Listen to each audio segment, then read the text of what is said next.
Hello दोस्तों, Khan education centre में आपका स्वागत है।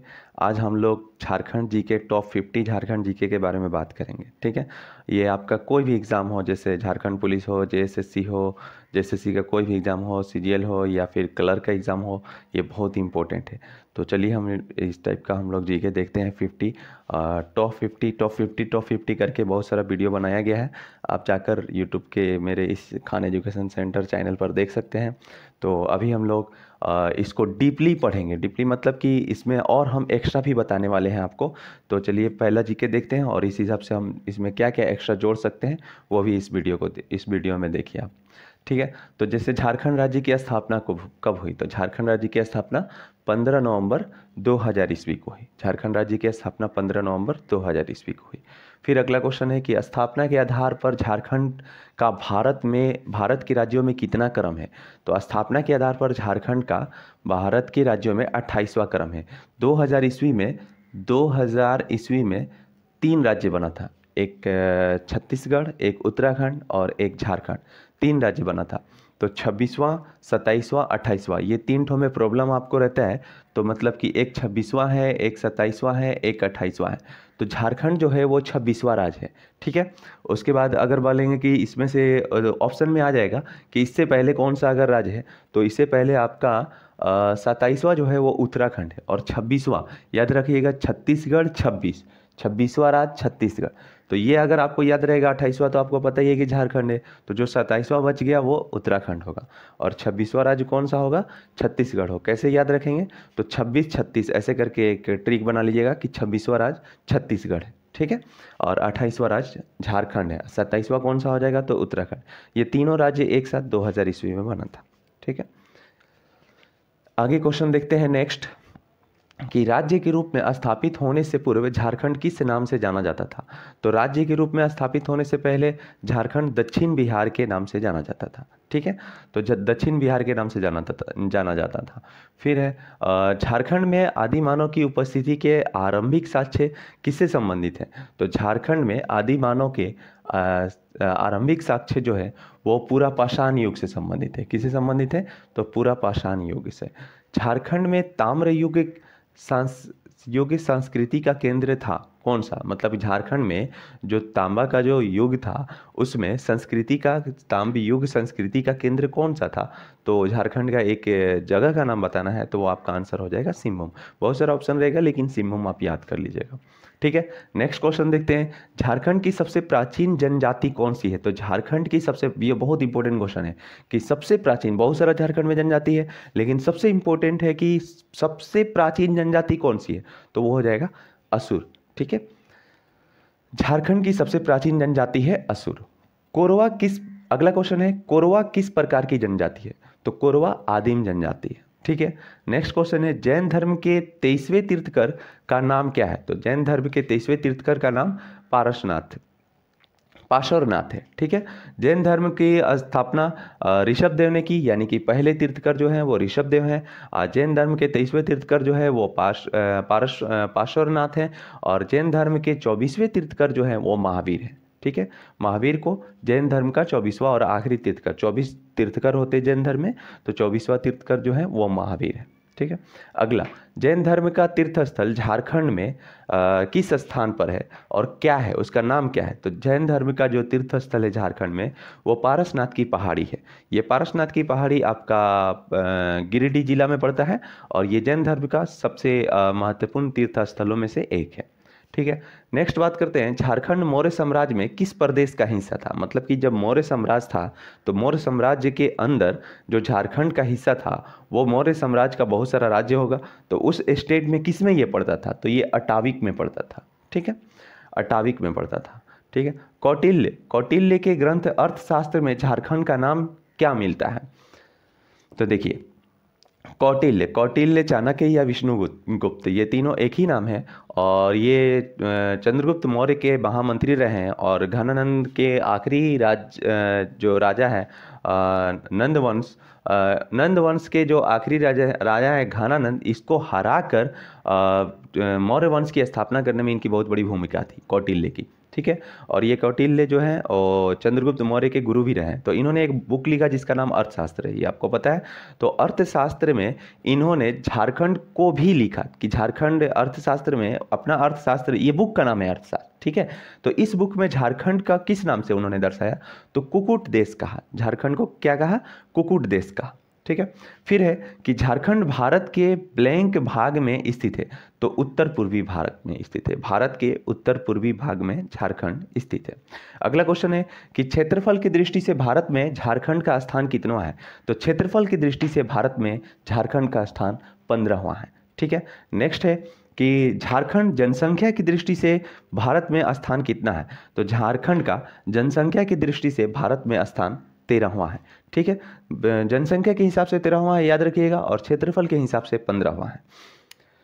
फिर बात करते हैं कि खनिज में भारत में झारखंड का स्थान, भारत में स्थान झारखंड का कितना है, तो भारत में झारखंड का स्थान टॉप पे आता है। खनिज में सबसे खनिज बहुल ये राज्य कहलाता है झारखंड, आपको पता होगा, ठीक है। भारत का रूर प्रदेश किसको कहा जाता है, तो भारत का रूर प्रदेश भी झारखंड को कहा जाता है। अगर बोलेगा कि क्वेश्चन में कि भारत का रूर प्रदेश किसको कहा जाता है, तो झारखंड को कहा जाता है। अगला क्वेश्चन है कि झारखंड भारत के कुल क्षेत्रफल का कितना % भाग घेरे हुआ है, मतलब कि भारत का जो अगर परसेंटेज है क्षेत्रफल का 100%, तो उसमें से झारखंड के पास कितना % है, तो 2.42% है। भारत के कुल क्षेत्रफल का झारखंड के पास कितना है, तो भारत के कुल क्षेत्रफल का आपका 2.42% है, ठीक है। नेक्स्ट क्वेश्चन है कि भारत के कुल जनसंख्या का जो झारखंड है वो कितना % है, तो भारत के कुल जनसंख्या का 2.72% है, ठीक है, 2.72% है। फिर है अगला क्वेश्चन कि हुंडरू जलप्रपात स्थित है, कहाँ स्थित है, मतलब कि हुंडरू जलप्रपात झारखंड के किस जिला में स्थित है या किस जगह पर स्थित है, तो रांची के पठार में स्थित है। हुंडरू जलप्रपात कहाँ स्थित है, तो रांची के पठार में स्थित है। अगला क्वेश्चन है कि पारसनाथ पहाड़ी की ऊंचाई कितनी है। पारसनाथ पहाड़ी जो जैन धर्म का सबसे प्रमुख स्थलों में से एक है और जो गिरिडीह जिला में पड़ता है, इसका ऊंचाई जो है वो 1365 मीटर है, ठीक है, 1365 मीटर। नेक्स्ट क्वेश्चन है कि इसमें से कौन सा, क्वेश्चन देगा कि इनमें से कौन सा बरसाती नदी नहीं है, तो सोन नदी जो है वो बरसाती नदी नहीं है। और सोन नदी के बारे में कहा जाता है कि ये भारत में दक्षिण से उत्तर की ओर बहने वाली, दक्षिण सारा नदी उत्तर से दक्षिण की तरफ बहता है या नीचे की तरफ बहता है, लेकिन ये दक्षिण से उत्तर की ओर बहने वाली नदियों में से नदी में एक है, उसका नाम है सोन नदी, ठीक है। नेक्स्ट क्वेश्चन है कि उत्तरी कोयल का उद्गम कहाँ से होता है, तो रांची पठार के मध्य से होता है। उत्तरी कोयल का उद्गम कहाँ से होता है, तो रांची पठार के मध्य से होता है। नेक्स्ट क्वेश्चन है कि झारखंड की सबसे बड़ी व लंबी नदी कौन सी है, तो झारखंड की सबसे बड़ी और लंबी नदी आपका दामोदर है। ये झारखंड की सबसे बड़ी नदी है और सबसे लंबी नदी है, ठीक है। झारखंड का सबसे प्रदूषित नदी कौन सी है, यह भी क्वेश्चन है नेक्स्ट कि झारखंड की सबसे प्रदूषित नदी कौन सी है, तो दामोदर नदी है। दामोदर नदी झारखंड की सबसे प्रदूषित नदी है और ये सबसे लंबी नदी है और सबसे बड़ी नदी है। और स्वतंत्र रूप से बंगाल की खाड़ी में गिरने वाली नदी कौन सी है, तो स्वतंत्र रूप से सबसे बड़ी नदी आपका ये है दामोदर है, लेकिन ये स्वतंत्र रूप से जाके बंगाल की खाड़ी में नहीं गिरता। स्वतंत्र रूप से बंगाल की खाड़ी में गिरने वाली नदी सोनरेखा नदी है, याद रखिएगा। दामोदर नदी जाकर हुगली में गिरता है, ठीक है, और हुगली जाकर बंगाल की खाड़ी में गिरता है। तो क्वेश्चन आ जाएगा कि स्वतंत्र रूप से बंगाल की खाड़ी में गिरने वाली नदी, तो वह सोनरेखा नदी हो जाएगी, ठीक है। सबसे ऊंचा प्रपात कौन सा है, तो झारखंड में सबसे ऊंचा प्रपात की बात करेगा तो बूढ़ा घाघ है। बूढ़ा घाघ जो है वो झारखंड में सबसे ऊंचा जलप्रपात है। लेकिन अगर भारत में बोलेगा तो जोगगरसप्पा करके कर्नाटक राज्य में स्थित है, ये सबसे ऊंचा जलप्रपात है भारत में। और अगर झारखंड की बात करेगा तो झारखंड में हो जाएगा बूढ़ा घाघ। हुंडरू जलप्रपात, नेक्स्ट क्वेश्चन है कि हुंडरू जलप्रपात कहाँ पर स्थित है, तो किस नदी पर स्थित है, तो हुंडरू जलप्रपात जो है वो सोनरेखा नदी पर स्थित है। हुंडरू जलप्रपात किस नदी पर स्थित है, तो सोनरेखा नदी पर स्थित है। नेक्स्ट क्वेश्चन है कि हजारीबाग का सूरज कुंड जो कि सबसे झारखंड के गर्म कुंड में से जाना जाता है हजारीबाग का सूरज कुंड। तो हजारीबाग का जो सूरज कुंड है इसका तापमान कितना है, तो 88 डिग्री सेल्सियस या 190 फ़ारेनहाइट में इसका तापमान है, 88 डिग्री सेल्सियस या 190 फ़ारेनहाइट। और ये हजारीबाग में स्थित है और ये झारखंड का सबसे गर्म जो है वो जल कुंड है जिसका नाम सूरज कुंड है। ठीक है, नेक्स्ट क्वेश्चन है कि रजरप्पा किस नदी के संगम पर स्थित है। रजरप्पा जो है वो किस नदी के संगम पर स्थित है, तो रजरप्पा जो है वो दामोदर और भेरा नदी के संगम पर स्थित है। रजरप्पा किस नदी के संगम पर स्थित है, तो दामोदर और भेरा नदी के संगम पर स्थित है।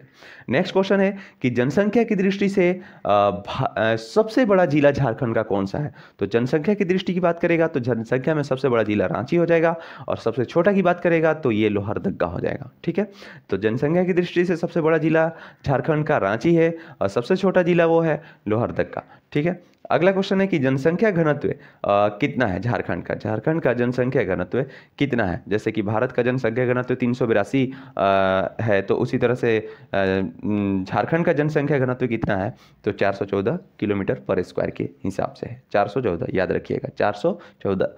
ठीक है, सर्वाधिक जनसंख्या घनत्व जिला कौन सा है, मतलब सर्वाधिक झारखंड का सर्वाधिक जनसंख्या घनत्व वाला जिला, मतलब कि एरिया के हिसाब से सबसे ज़्यादा लोग कहाँ रहते हैं, तो वो है धनबाद। धनबाद में जितना भी एरिया है उस एरिया के मुताबिक वहाँ पे ज़्यादा से ज़्यादा लोग रहते हैं। ठीक है, धनबाद। और सबसे कम कहाँ रहते हैं, तो न्यूनतम जनसंख्या वाला जिला जो है वो सिमडेगा है। न्यूनतम जनसंख्या वाला जिला सिमडेगा। ये टॉप 50 क्वेश्चन हो गया।